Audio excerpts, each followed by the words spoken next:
Okay, this lecture covers 5.3, the multiplication rule. You'll want to pull your notes because the first part of it, the first several questions will cover, will be covered on your notes. Let's take a look at number 1.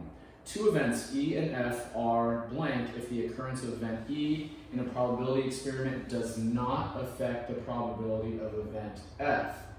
So if you look at your notes, events are independent if the probability of event E, and you can see the arrow and the line through it, does not impact the probability of event F. So that should be the answer to number 1.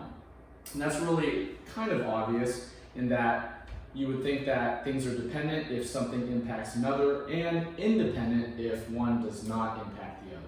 All right, on to number 2. The word "and" in probability implies that we use the blank rule. So if you take a look at your notes, "and" in quotations implies that we're going to use what this section is about, which is the multiplication rule. Recall that from last section in 5.2 and on your notes that the addition rule was when we see the word "or." So we have a new word here. It is the word "and." And when that comes up, when that occurs, we're going to use this new rule, the multiplication rule. Okay, on to number 3. The word "or" in a probability implies that we use the blank, and we just talked about that. I just mentioned it, and that was from 5.2, but you're going to see this come up in this section, so you do want to know and differentiate between the two. The word "or" is the addition rule, and so make sure that you are aware of that. You're recalling it from 5.2. You're doing a good job there. Okay. Number 4, determine if the following statement is true or false. When two events are disjoint, they are also independent. So if you look at your notes, I use that arrow with a line through it, and that's not necessarily the right and proper way, but my disjoint and then an arrow with a line through it to independence means that just because two events are disjoint does not necessarily mean that they are independent of each other. So for them to say when two events are disjoint, they are also independent, that's not necessarily true. Okay, so be aware of that. If two events are disjoint or if events are disjoint, it does not necessarily mean that they are independent of each other. Okay? All right, on to the next one. When two events are disjoint, they are also independent. Well, we just said that, so this looks like it's just a repeat question. Okay, so that's not true. All right, on to number 6. Determine whether the events E and F are independent or dependent. So recall and look on your notes that independent events, they are not related to each other. Dependent events, they are. We kind of went through that in the first few problems. Let's take a look at this. So event E is a person living at least 70 years, and event F is that same person regularly handling venomous snakes. So you're going to read through these options here, A through D, and you're going to determine whether the events are independent or dependent. Let's just take a look at how they word it. This is a little bit tricky if you don't understand, but we'll get better as we go along through this. Okay, let's take a look at option A. E and F are independent because, so they're claiming that they're independent. So these are independent of each other. E and F are independent because regularly handling venomous snakes has no effect on the probability of a person living at least 70 years. Well, if we think about it and use just a little bit of common sense, we understand that venomous snakes, if they bite us, could pose some problems for our health. So therefore, if you handle venomous snakes, there is a chance that you could reduce your lifespan or simply die, which of course is a permanent reduction in lifespan, right? So if that's the case, then there's no way that these can be independent. Let's look at the second option, option B. So A is out of the question. E and F are dependent because living at least 70 years has no effect on the probability of a person regularly handling venomous snakes. You know, I don't know if this is really the best way to phrase this. What I would rather be looking for is something like A, but maybe flipped around. So B, I don't think is the best choice here. Let's take a look at C. E and F are dependent because regularly handling venomous snakes can affect the probability of a person living at least 70 years. This looks pretty good. But let's go take a look at D just in case. E and F are independent because living at least 70 years has no effect on the probability of a person regularly handling venomous snakes. No. So D and B are really similar, just phrased slightly different and a switch of dependent and independent. C is really your best one. It kind of ties that concept together to show the independence or dependence of two events. Okay, let's take a look at the next part of this question. Looks like this is a different scenario, different set of events. So event E, a randomly selected person finding cheese revolting. Okay, and then F, a different randomly selected person finding cheese delicious. All right, so let's take a look here. So the first thing you want to kind of know is that it looks like these are two completely randomly selected people. It doesn't look like they have any kind of relationship to each other. If this was a room full of people, you would be picking one person from this room, and that random person might find cheese revolting. That would be event E. You could then pick a different randomly selected select a different random person from the room, and that person could find cheese delicious. Okay, now let's take a look at all of our options. Let's start with A. E can affect the probability of F because the people were randomly selected, so the events are dependent. No, technically, as we know by definition, random selection should not impact an outcome or the other event. So I don't believe that this is the correct answer. Let's take a look at B. E cannot affect F because person 1 finding cheese revolting could never occur, so the events are neither dependent nor independent. Well, that's not true either, but we're getting closer. E cannot affect F. That part is great because when we're doing a random selection, we probably should not find two things affecting one another. But their follow-up reasoning could never occur. That's not true. We could certainly find a random person who finds cheese revolting, so I don't believe that B is the correct option. Let's look at C. E can affect the probability of F even if the two people are randomly selected, so the events are dependent. I don't know if that's correct. That's very far off given what we've said about random selection. Let's take a look at D. Oh, sorry, that was correct. That looks pretty good. E cannot affect, that's D, sorry.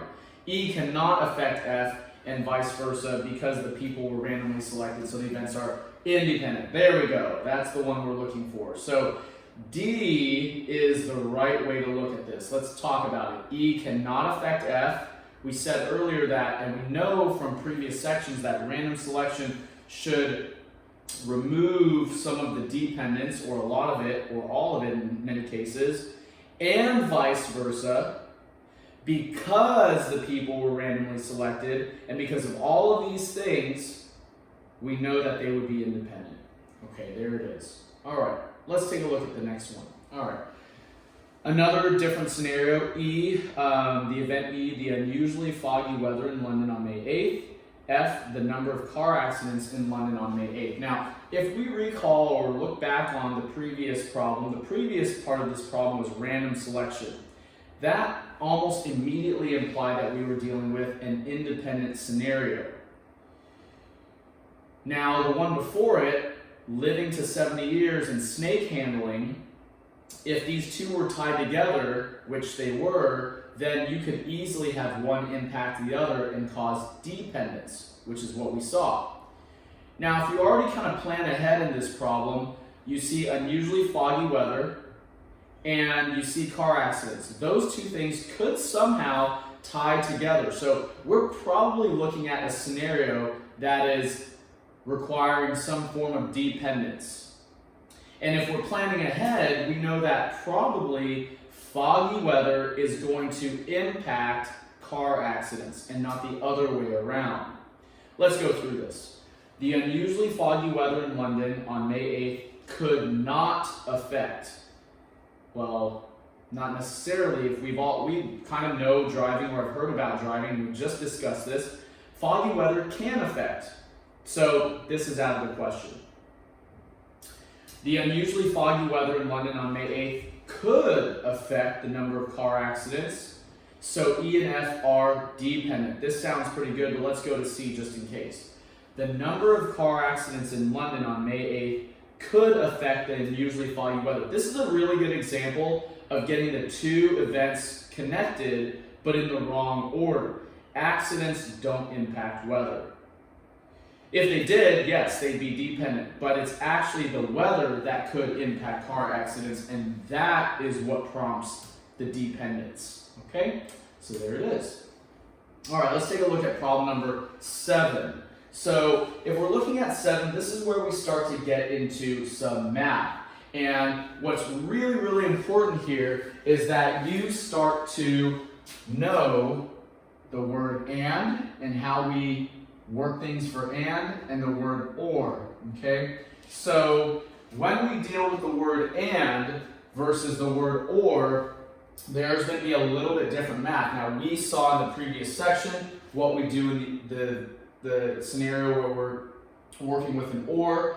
When we do an and, what do we do? So in the event that they say and, we are going to multiply the probabilities. What did we say for or? When we saw or, we would add the probabilities. So it's very important that you connect that, you understand that, do a really good job executing on these types of skills and knowing the difference between the two. So let's take a look. Suppose that the events E and F are independent, okay? And the probability of E equals 0.3, and the probability of event F occurring is 0.6. What is the probability of E and F? So, since we have the probability of E and F, this is very important to note, that means that we're going to solve this problem using the rules for and. The rules for and say that we need to find the probability of E, which is given to us at 0.3, and the probability of F, which is 0.6. And so if we multiply those two together, the probability of E and F would be 0.18. Let's take a look at that and make sure we got that right, which we did. Okay, so that's an example of an and scenario. All right, let's take a look at the next one. What is the probability of obtaining 3 heads in a row when flipping a coin? Interpret this probability. So 3 heads in a row, and what let's do is I'm going to get my eraser here.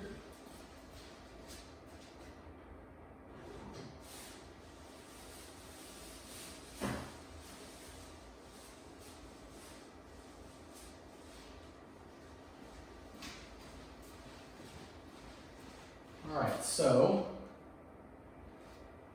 3 heads in a row. So this would be an and scenario. These are independent. We know that getting ahead on a coin toss, so the probability of getting ahead would be 0.5. So if we wanted to get 3 heads in a row, then we would be getting the probability of a head, the probability of a head, and a probability of a head. Or you could say probability of a head, and a head, and a head. Up to you, whichever way you want to look at it. But regardless of how you look at this, this is going to be 0.5 times 0.5, or you can put it in parentheses, up to you, times 0.5, or 0.5 to the third power.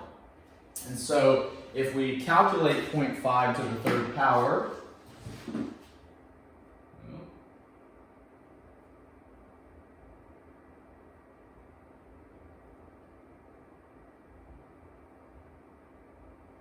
I'm going to need to get my other calculator, 0.5 times 0.5 times 0.5, we get 0.125. So that's 0.125, okay? And so there it is. All right.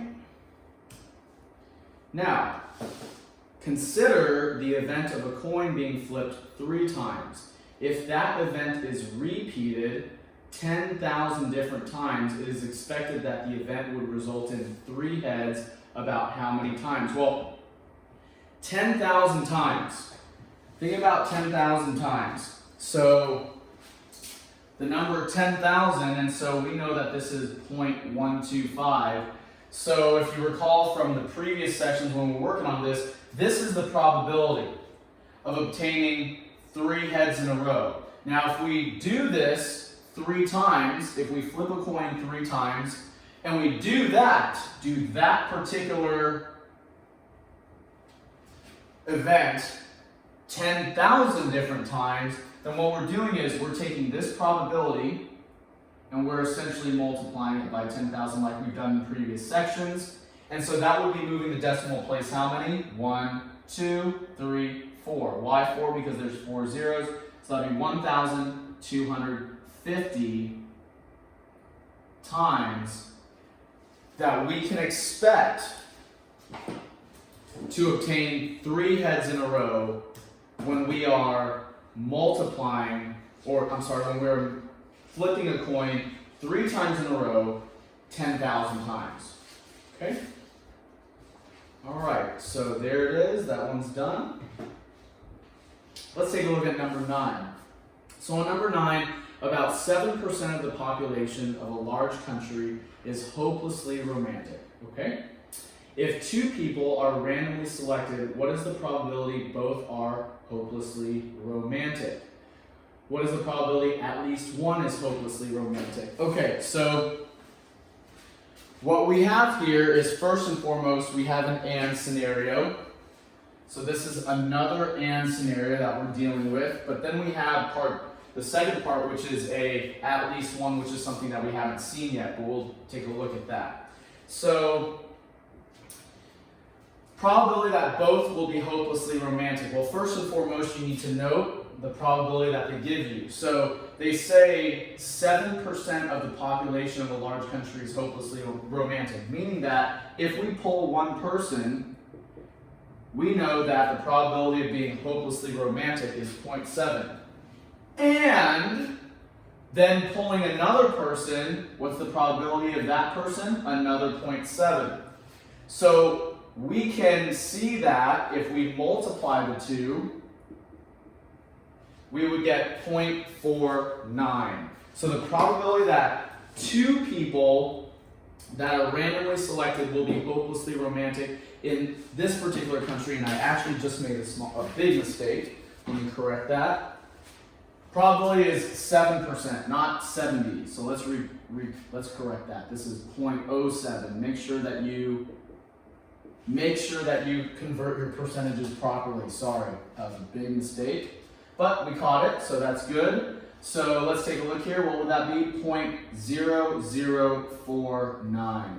0.0049 is the probability of 2 people in this country where 7% of the population is hopelessly romantic. That's the probability that you'll get that. Okay, 2 in a row. So there it is. Okay, let's go to the next part. Now, when they say at least one, you have to make sure that you understand how at least one works. So at least one is a very important piece here, that phrasing. And when you see that, you do 1 minus the probability of that event. So those are kind of like your key ones. That one is very, very important. So when we're looking at this problem, and they say find the probability that at least one person in this country is hopelessly romantic, then what you need to do is do 1 minus 2 of these. Okay? Being multiplied together. That's it's really tricky. And that connects with our scenario here. So, what is the probability at least one is hopelessly romantic? In our particular scenario of selecting 2 people, there's person 1, there's person 2. Why is it at least one is hopelessly romantic? Well, we're doing the 1 minus scenario there. That's part of it. So, what does that end up being? So, we do 1 minus 0.93 times another 0.93. Let's do the math real quick here. My menu bar is not coming down. So let's do that here. So 0.93 times 0.93, that's 0.8649.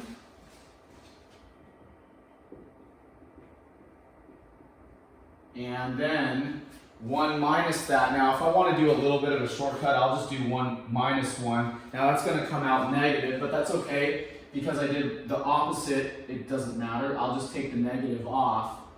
So if I had done 1 minus that and retyped it in, I would have gotten this. But since I did the previous answer, minus 1, it's the same thing. Don't worry about it. But if you do yours, you'll see what I mean. Just obviously probabilities have to be positive. So there it is, and that is 0.1351, the probability that at least one person in my scenario of 2 people are going to be hopelessly romantic.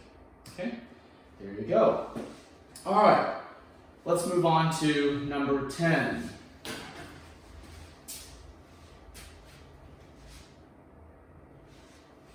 All right, so a test to determine whether a certain antibody is present is 99.4% effective.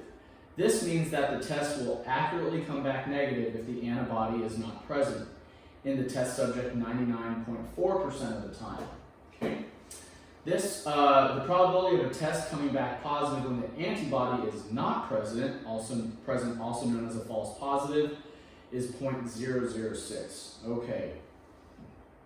Now let's take a look here. Suppose the test is given to 6 randomly selected people who do not have the antibody. Part A, what is the probability that the test comes back negative for all 6 people? Okay, so in this scenario, or for part A, you need to look very carefully at what they're referring to. So the probability that the test will come back negative, if you look back at the original problem, negative, if the antibody is not present, the number or the probability associated with that, the percentage, is 99.4%. So that means that 0.994 is a very, very important number for part A in our problem. Now, they say in my problem, it has 6 people. So 6 randomly selected people, there's my 6 people. So that's an AND scenario, so we need to do that to the power 6. Why is this power 6? Well, you could do 0.994 times 0.994, all of them, but recall kind of from our coin toss problem that instead of doing 0.5 times 0.5 times 0.5, alternatively, it's really just 0.5 to the 3rd power. Just like in this case, the probability of the test coming back negative for a person where the antibody is not present is 99.4%, or 0.994. And while we could multiply that by itself 6 times, we can simply raise it to the 6th power. So with that said, let's go and do that. I'm going to have to make sure I have a second calculator for this because my phone is being used as my calculator. So In my case here, I'm going to have to actually do 0.994 times 0.994 times 0.994 times 0.994 times 0.994 times 0.994. And so that gives me 0.96453. That was not pleasant.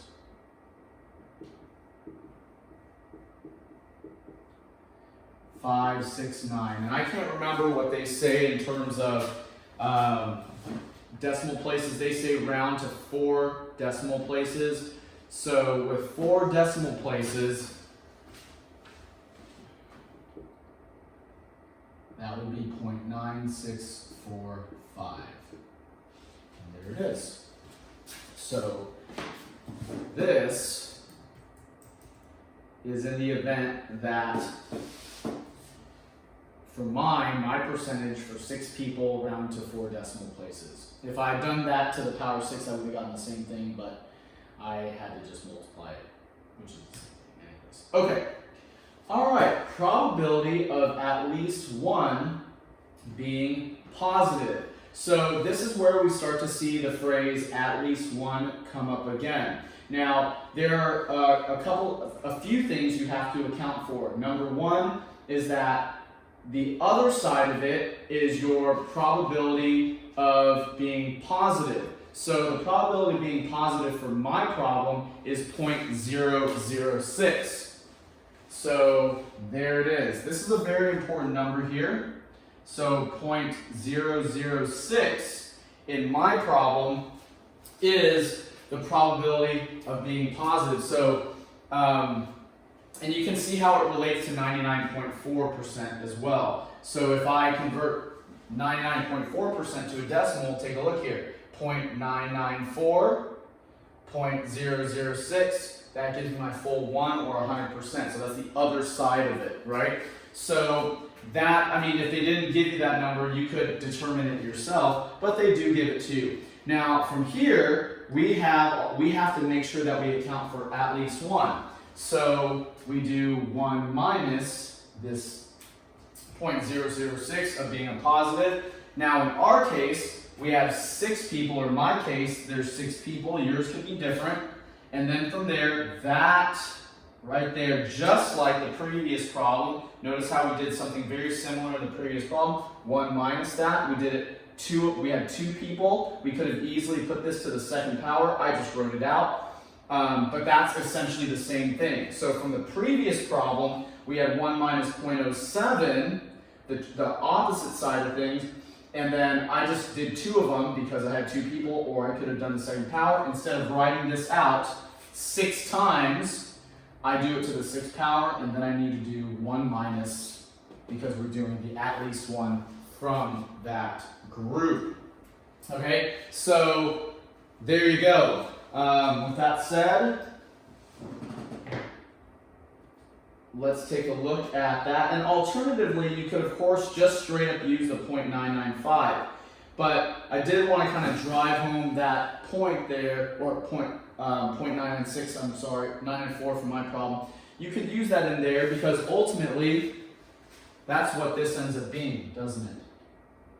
This ends up being 0.994. So it's up to you how you want to do it. It obviously makes more sense to do it, but I wanted to kind of point that out there for you for that positive. So with that said, we have 0.994 right here. So what is 1 minus 0.006? It's 0.994, which is exactly our value from before.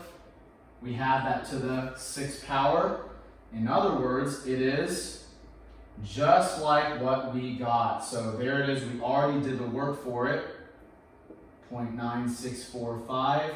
And then 1 minus that should be like 0.355.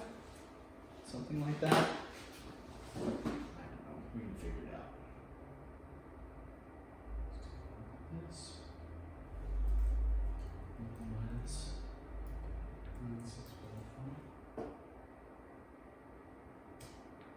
0.0355. There you go. So 0.0355. Okay.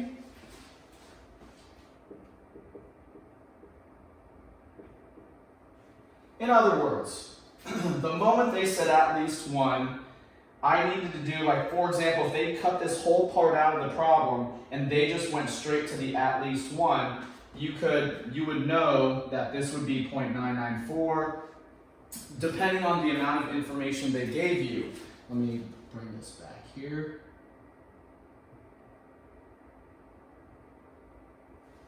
Okay, and so it depends. Like, they gave you kind of a little bit of extra information, but what you want to do is know that for the first part, if they only gave you this, you could go find that. For the second part, if they only gave you this, you could go find that, or vice versa. So, did I repeat some work? Yes, I certainly did. I could have simply, for the at least one part, taken my answer from the previous part and just subtracted it from 1. Okay? But I just want to kind of show you that in the event that you didn't have this piece of information from the previous or in the problem, you could have easily figured that out. Okay? So there it is. Let's go to number 11.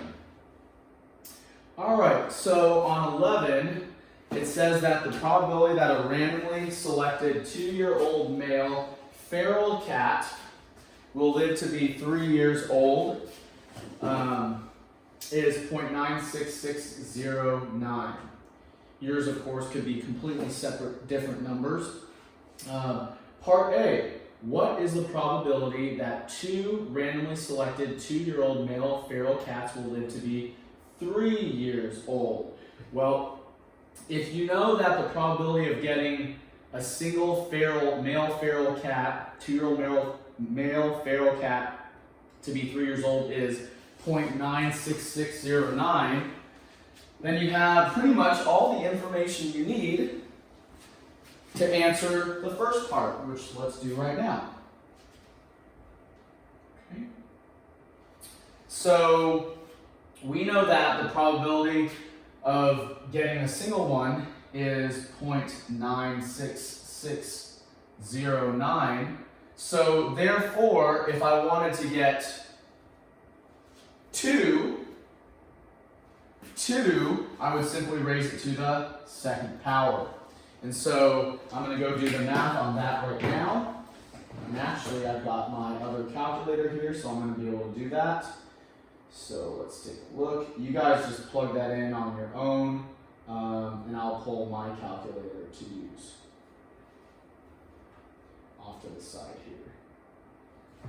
Okay, so I've got 0.96609 to the power of 2, or squared, and so that gives me a value of 0.9, around to 5 decimal places, 9333298.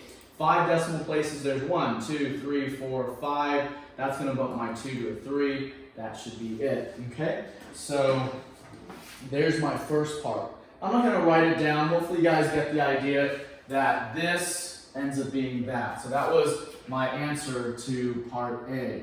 Okay, now let's take a look at part B. The probability that 9 randomly selected 2-year-old male feral cats will live to 3 years old. Okay, well, is that much different than before? Not really. The only difference here is instead of going to the second power, I would now go to the 9th power for my problem. Yours could be completely different. So I'm now going to, and thankfully now I have my other calculator here, but all I'm going to do is I'm going to take my probability of 1 male feral cat who's 2 years old living to 3 of 0.96609, and I'm going to raise that to the 9th power because I'm trying to get 9 of them. So that's going to be 0.733091, and since that 1 is not going to do me any good in my rounding, I'm going to leave that alone. Okay, so there it is. Done with that one. So with that said, we get to part C. And in part C, we come back to this whole at least one concept. So I'm going to erase this right here. Let's get rid of that so that you can easily see what they're asking for, or of course you can read it up here. What is the probability that at least one of the 9 scenario? This is really important because if you recall from the previous problem, I told you that we could have easily just taken the value we got from the previous and simply subtracted it from 1 because we understand this at least 1 concept. And so notice that the probability of getting 9 to live to 3 is that probability, 0.73309 for my problem. So now we're coming back to that same 9, and then we're going to hope for at least one of the 9 is going to not live to be 3 years old, okay? And so when that happens, all we have to do is do 1 minus that, and then we have our answer. So 1 minus our 0.73309, and that gives me a probability of 0.26691. So there it is. Okay? So again, how did I figure that out? I did 1 minus this value because I understood the at least 1 concept was tied to the probability of 9 in a row. So I just did 1 minus that to get the other side of it. Okay, now with that said, let's go and answer this final part. Okay, so in this final part, it says, would it be unusual if at least one of 9 randomly selected 2-year-old male feral cats did not live to be 3 years old? Well, recall that when you're dealing with unusual, it is tied to 0.05, a probability being less than 0.05. Now, since our probability is 0.26691, it is not unusual because the probability of it happening is greater than that. Yours might be different, but the only way for this to be yes, unusual, is if your value here in part C was smaller than 0.05. Mine is clearly larger. It's in the 26-27% range, or 0.26, 0.27, and this is 0.05 or 5%. Okay? All right, so there it is. Done. Okay? All right, and so now let's move on to number 12. So on number 12, it says, for a parallel structure of identical components, the system can succeed if at least one of the components succeeds. Assume that components fail independently of each other, and that each component has a 0.17 probability of failure. So it's really important to note immediately your failure and your success. So your fail, success, your failure, your fails, and your succeeding. So what am I going to note here? Well, first and foremost, I'm going to note that, and we can probably erase this now. We don't need this. Okay.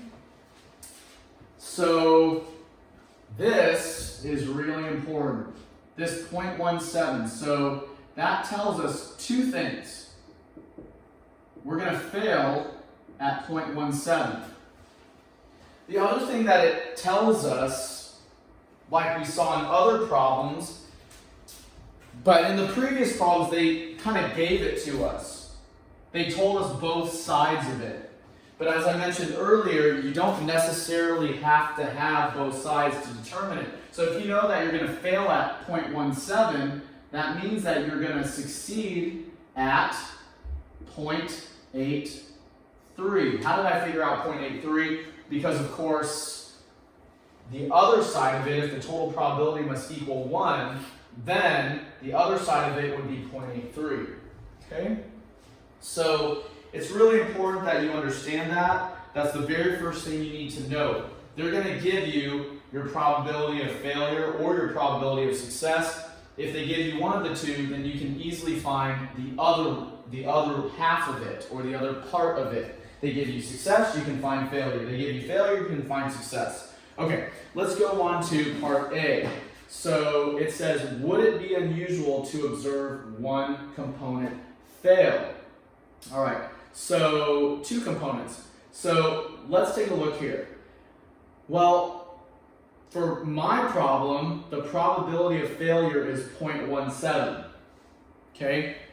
Well, we know that failures and successes are unusual stuff, to be more specific, is tied to that probability of 0.05.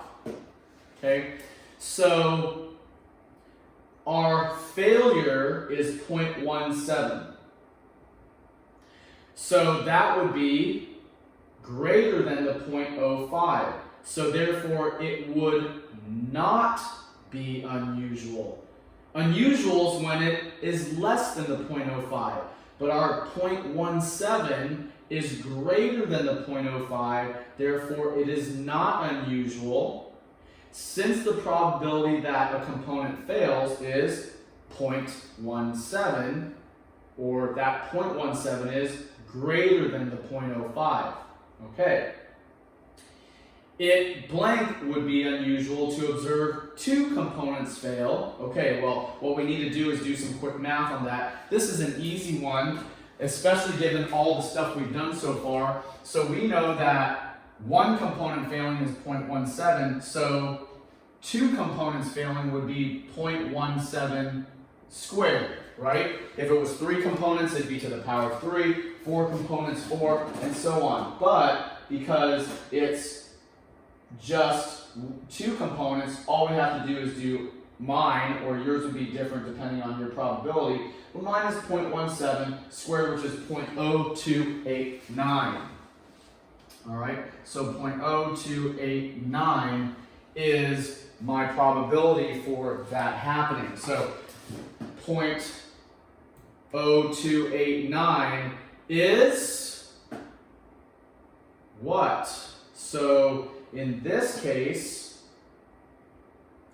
it would not be unusual because this is, it would be unusual. This would be because my probability is less than that.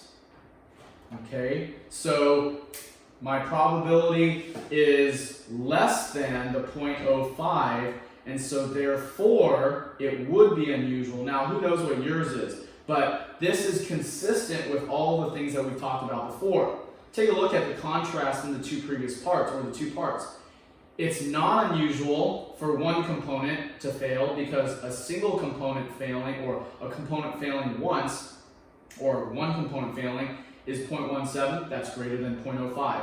It has to be less than 0.05 to be unusual. But when we double up on that, and we have two components fail, that produces a probability of 0.0289, which is very small, so small that it's smaller than the 0.05. It's less than that, which would be unusual. In other words, our system, if we have two components fail in my particular system, in my problem, it's going to be unusual. Okay? And of course, you can guess that if we had more than that, it's definitely going to be unusual. Yours might be different. Okay. With that said, let's take a look at part B. What is the probability that a parallel structure with two identical components will succeed? Notice that's the other way around. So when you have this, what you can easily do is you can take your answer from before. So that is your previous piece right here. And you can take that down into here.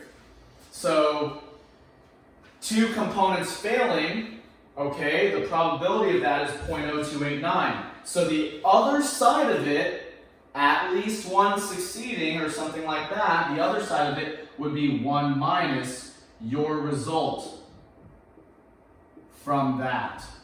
And so for our problem right here, if we do 1 minus that, I get a probability of 0.9711. And there it is. Okay? So when you're doing part B, all you have to do is essentially take your result from the second part of A, which talked about or discussed multiple components failing, and they're going to be tied together. So then succeeding, the other side of it, would be 1 minus that. The same way that we found the other half to our problem, they gave us the failure, we found the success, they gave us the success, we found the failure, is the same way this works. We found it because we understand that the total of probabilities must equal 1. That's the basics that we talked about before. So we had 2 components failing. The probability of that happening is 0.0289, as we found here. So what's the probability of them 2 succeeding? Well, it's going to be the other side of that, and that's how we got that value there. Okay? Now, with that said, let's take a look at our last part here. So the last part says how many components would be needed in the structure so that the probability the system will succeed is greater than 0.9999. Now, if you take a look at this, what happened here? Well, the probability of 2 identical components succeeding. Well, we first figured out the probability of 2 identical components failing is this. So the probability of 2 identical components succeeding is 1 minus that. So what they're really asking us is 1 minus 0.17 to what power? How many components succeeding or needed so that we could have a probability of success greater than 0.999? What number would this need to be? So I want you to kind of just recall that this number was found from doing 1 minus 0.17 to the second power. Because 0.17 to the second power is this. So the probability of getting 0.9711 is when we have 2 components succeeding. They now want the number of components needed for a success probability of 0.999. So one way to do this is to simply guess and test this. So you could throw in different values here. You could throw in, we know a 2 is not going to be enough because that's going to be under that. So this could be a 3, a 4, a 5, a 6, but you just want the minimum number. So let's just try a 3 here. So let's do 0.17 to the third power and then do 1 minus that. Let's see what happens with that, okay? So if we take a look here, I'm going to take 0.17, I'm going to raise it to the third power, and I'm going to subtract 1, and that gives me a probability of 0.995. 0.995. So if I have 3 components, so if I have 3 components in my system, the probability of success 3 in a row is 0.995. That's not quite enough because we need, the target is 0.999. We need 0.999. So what are we going to try now? 3 is not enough. Let's try 4. So I'm going to go take my probability of 0.17, the failure, and I'm going to raise that to the 4th power. So that's the result of that is when 4 components fail in a row, but the other side of it is 4 components succeeding. And that gives me a probability of 0.999164, blah, blah, blah. And that meets the criteria for this problem. And so that means that 4 components is the minimum to get that success probability. And there you go. Oh, what happened here?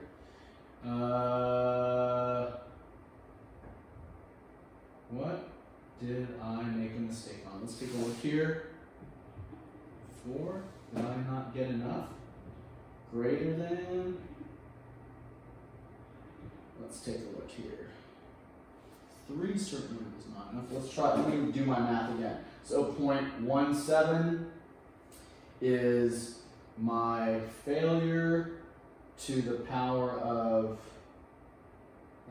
let me just double check my 3. Well, yeah, to 3 is 0.0049, 0.995, that's not good. So,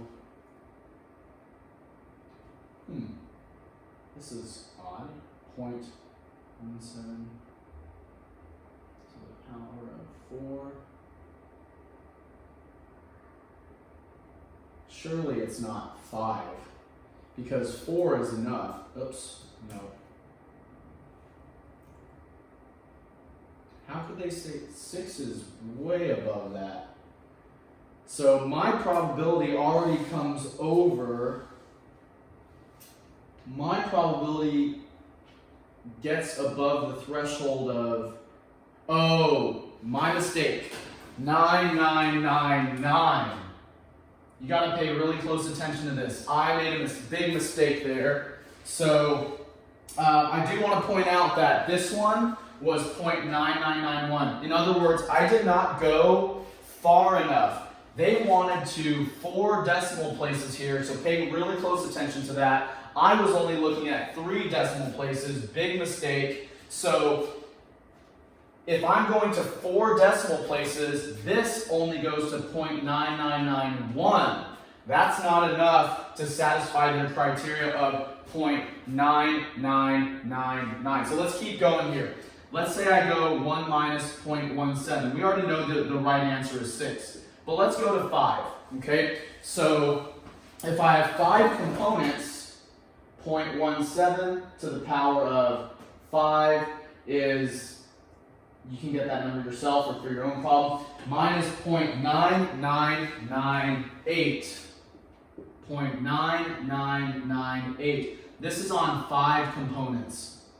And that is not enough because they want 0.9999, and so you can guess now that for sure on 6 components we do get that 9999. See how that's an 8? This is on 6 components, and that's how they get 6. Okay, so that was a big mistake on my part. Be very, very careful when you're calculating this, that you pay attention to the number of decimal places they call for. See how I was only paying attention to 3? Wrong, can't do that. They are going to 4 decimal places, and I should have seen that because they were already looking at 4 decimal places from the very beginning.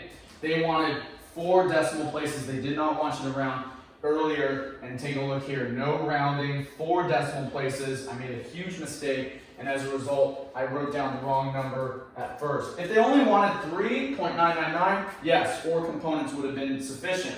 But they wanted a very, very high success rate of 9999, almost perfect, so I had to go further to go 6 components. Okay, so there it is, done. All right, let's take a look at number 13. So on number 13, it says players in sports are said to have hot streaks and cold streaks. Let me erase this for you.